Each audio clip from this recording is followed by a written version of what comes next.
Ассалаумағалейкум достар, сіздермен пайдалы кеңес арнасы. Сізді пайдалы мәліметтер күтіп тұр. Сондықтан қазақша каналға жазылуды ұмытпаңыз. Терлеудің пайдасы. Терлеу дегенді ойлағанда ыстық және жабысқақ сияқты сөздер еске түседі.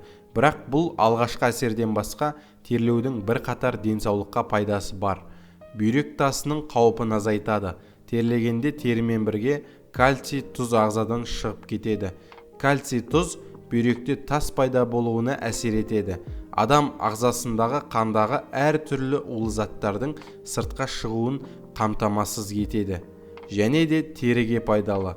Тері өз-өзін ылғалдап, зиянды микробтардан қорғанады. Жүрекке пайдалы. Терлеп ағзадан су шықса, жүрекке түсетін күш азаяды.